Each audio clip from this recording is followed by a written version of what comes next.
Halo guys, welcome back to my channel Tekim Boy. Selamat datang di konten ceritaku. Di ceritaku kali ini aku bakal cerita-cerita seputar kehidupanku di dunia kuliah. Jadi teknik kimia ITB ya pastinya. Dan aku sekarang posisinya sedang ada di semester 6 ujung ya. Mau menuju ke liburan semester, tapi di liburan semester kali ini bakal kepake buat kerja praktek gitu ya, atau KP. Di teknik kimia ITB, KP ini sifatnya wajib. Jadi ya nanti mungkin ada video khusus ya buat KP nanti. Nah ini buat semester 6 ini menurut aku menarik banget buat diceritakan untuk diangkat jadi sebuah video, karena banyak banget ups and downs-nya yang aku rasain selama menjalani perkuliahan di semester 6. Dan video ini aku bakal merangkum refleksi selama aku menjalani semester 6 ini. Dan take notes juga bahwa refleksi ini hanyalah berdasarkan kehidupan perkuliahan gitu ya. Jadi buat kehidupan organisasi, kehidupan pekerjaan, pokoknya yang di luar perkuliahan, core-nya ya, core perkuliahan itu gak bakal dibahas di video ini karena nanti takutnya melebar gitu ya. Jadi ya segitu aja tanpa lama-lama, yuk kita nikmati ceritaku. Ya, untuk memulai cerita hari ini aku bakal ngasih tahu dulu nih, di semester 6 ini aku ngambil matkul apa aja. Nah, jadi aku ngambil 3 matkul wajib ya. Ada peristiwa perpindahan atau disingkatnya PP, atau orang juga bilangnya P2 gitu. Nah, jadi peristiwa perpindahan ini kalau aku ngeliat kayak matkul yang belajar ya secara mikroskopis gitu ya, suatu fluida gitu. Di situ ada 3 modul kan, ada perpindahan massa, perpindahan panas, dan perpindahan momentum gitu. Jadi secara garis besar ya ngeliatin profil gitu ya. Nah, cukup menarik matkulnya. Terus yang kedua ada matkul pengendalian proses atau disingkatnya DALPRO. Ini udah sesuai banget dengan namanya ya. Jadi belajar bagaimana mengendalikan sebuah proses di industri ya, pas pakai controller gitu ya. Belajar PID, PI gitu-gitu. Terus ada satu matkul semester 7 yang emang umum banget ditarik ke semester 6, yaitu penelitian satu teknik kimia. Jadi ya di semester ini udah mulai bikin proposal buat skripsi gitu. Nah, selanjutnya aku juga ngambil 2 mata kuliah wajib tapi di dalam subjurusan gitu ya. Jadi aku ini subjurusannya teknologi kimia umum. Kalau di ITB itu ada 2 subjurusan, ada TKU, ada BP. Aku ambilnya TKU, teknologi kimia umum. Dan di TKU ini semester 6 butuh ambil 2 matkul wajib dalam subjurusan. Yang pertama ada proses industri kimia atau singkat PIK, dan yang kedua ada laboratorium teknologi proses atau orang suka bilangnya labtek 2 gitu ya. Nah, jadi kalau PIK ini aku ngeliatnya kayak matkul overview gitu ya, buat ngenalin industri-industri kimia gitu. Belajar industri gula, industri semen, pupuk, minyak, jadi semuanya itu dibahas gitu ya secara overview.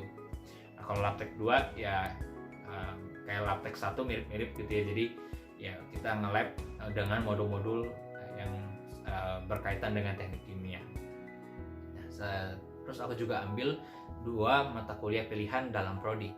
Yang pertama ada intensifikasi proses, dan yang kedua adalah teknologi pengolahan partikulat. Nah, jadi di intensifikasi proses ini aku belajar kayak gimana menggunakan kreativitas gitu ya untuk melakukan rekayasa terhadap sebuah sistem pemrosesan. Dan ini cukup menarik banget karena aku ngelihat wow, ternyata ilmu itu berkembang sejauh itu ya gitu ya. Dan inovasinya itu menarik banget gitu ya di intensifikasi proses ini.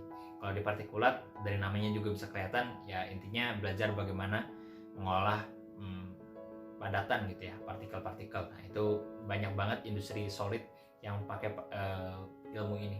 Jadi menurut aku ini seru juga gitu ya. Nah, untuk refleksi pertamaku, menurut aku tadi ya, aku kan udah sebutin matkul-matkul di semester 6. Nah, menurut aku tuh masih kurang seaplikatif itu gitu loh. Masih sifatnya kayak teori, dan bahkan ada matkul-matkul yang kayaknya ngawang banget gitu kan di pikiran tuh. Aduh, ini apa ya gitu, kayak rada kurang kerasa gitu kayak langsung. Tapi menurut aku ini wajar gitu ya, karena di teknik kimia ini banyak banget ilmu-ilmu dasar gitu ya yang perlu kita kuasain dulu gitu ya sebelum kita masuk ke hal-hal yang lebih praktikal, yang lebih ke arah industri gitu ya. Jadi menurut aku beberapa matkul di semester ini masih sifatnya cukup mendasar gitu ya, basic engineering gitu. Tapi bukannya hal itu buruk ya, tapi memang aku bayangannya tuh kalau misalkan udah di tingkat 33 udah sifatnya sangat aplikatif gitu ya. Tapi di teknik kimia ini ternyata masih ada hal-hal basic yang perlu dipelajari. Nah, tapi walaupun gitu juga aku ngerasa matkul ini penting gitu ya.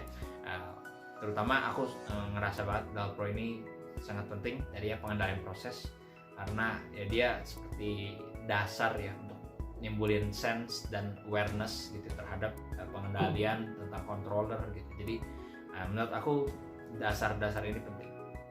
Refleksi kedua yang aku bisa pelajari dari semester ini adalah menurut aku kita nggak cukup buat do what you love aja, tapi kita juga harus do anything it takes to reach our goal gitu ya. Jadi aku masuk ITB milih teknik kimia itu nggak bisa tuh milih mata kuliah yang aku suka doang gitu istilahnya. Pasti udah ada paketan wajib gitu ya, nggak cuma di teknik kimia, pasti di jurusan lain juga udah ada tuh paketan wajibnya. Nah kadang-kadang ya kita nggak bisa menyukai keseluruhan isi dari paket wajib itu gitu. Nah itulah yang aku rasakan di semester 6 ini gitu ya.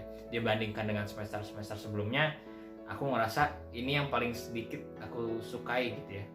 Dari matkul wajib yang tadi aku udah cerita di awal, aku cuma suka satu gitu, Dalpro ya. Kalau misalkan ada yang tanya kenapa suka Dalpro, karena ya di Dalpro kan lebih ke arah modeling, simulasi dinamis gitu kan. Aku emang rada orangnya suka ke arah sana gitu ya. Tapi sisanya bisa dibilang aku rada struggle untuk belajarnya, karena dari awal aja ya itu udah cukup reject akunya, kayak kenapa belajar ini susah banget gitu ya. Jadi ngerasa benar-benar struggle di matkul-matkul lainnya. Nah tapi it is okay gitu ya. Jangan sampai kita membuang matkul-matkul yang kita nggak suka itu ya, karena ya mau nggak mau, suka nggak suka, kita harus setidaknya itu lewatin matkul itu supaya kita bisa lulus gitu ya. Refleksi yang ketiga dan yang terakhir, menurut aku walaupun semester ini SKS-nya jauh lebih dikit daripada semester sebelumnya, semester ini tuh aku wajibnya itu cuma 12 SKS, 6-nya itu pilihan gitu ya. Jadi beda banget sama semester sebelumnya yang benar-benar padat dengan kelas. Nah, walaupun udah ngerasa sepi nih, tapi aku ngerasa semester ini tuh semester yang paling challenging, yang paling sulit sejauh aku berkuliah di ITB gitu ya. Aku ngerasa pressure-nya cukup banyak gitu ya. Pertama dari labtek. Ini pertama kalinya aku ngelab di teknik kimia secara offline gitu. Nah, jadi ngerasain banget canggung gitu ya, pertama kali lab offline, alat-alatnya belum familiar gitu. Jadi benar-benar kayak culture shock lah gitu. Belum lagi walaupun sebenarnya cuma 2 modul di lab ya, tapi itu ngerasa banget ngos-ngosannya buat pembi awal, terus pas labnya hari Selasa Rabu gitu ya, terus juga pembi akhirnya. Jadi ngerasa banget pressure-nya di labtek. Terus juga di matkul PP itu lebih ke arah sistem penilaian gitu ya, dan emang matkulnya susah juga. Dalpro juga matkulnya susah gitu ya. Dan sekarang kan UAS udah mulai offline ya, jadi harus belajar lebih ekstra lagi supaya bisa memahami materi. Terus sekarang nih yang bikin benar-benar semester ini pressure-nya nambah ya, karena udah mulai nyusun proposal skripsi gitu ya. Nah di teknik kimia ini sebenarnya cukup kebantu gitu ya, karena skripsinya itu berdua dikerjakannya dan judulnya itu udah disediakan oleh dosen pembimbing gitu. Jadi kita tinggal ngambil judul, terus juga partneran. Nah tapi walaupun udah dibantu sedemikian rupa, menurut aku pressure dari proposal skripsi ini cukup kerasa banget di semester ini ya. Karena istilahnya tuh tiap hari kita kayak punya beban sebenarnya, karena ya selalu ada hal yang bisa kita kerjakan gitu kan tiap harinya yang berkaitan dengan skripsi kita. Seminar proposal pastinya itu juga yang jadi salah satu pressure ya di semester ini, karena semester ini juga seminar proposalnya udah balik lagi ke offline gitu. Dan bagiku ini adalah presentasi offline pertama di hal-hal yang teknis gitu ya di perkuliahan, dan ya cukup menantang gitu ya untuk melewati hal-hal tersebut. Oke, jadi segitu aja video refleksiku hari ini. Semoga bisa memberikan gambaran buat teman-teman yang masih SMA ya, siapa tahu ada yang mau masuk ke jurusan teknik kimia, juga memberikan semangat buat teman-teman seperjuangan di teknik kimia, baik yang ada di ITB ataupun teknik kimia seluruh Indonesia gitu ya. Demikian video ini. Jika teman-teman suka, jangan lupa untuk like, comment, dan subscribe, dan sampai jumpa di video selanjutnya. Dadah.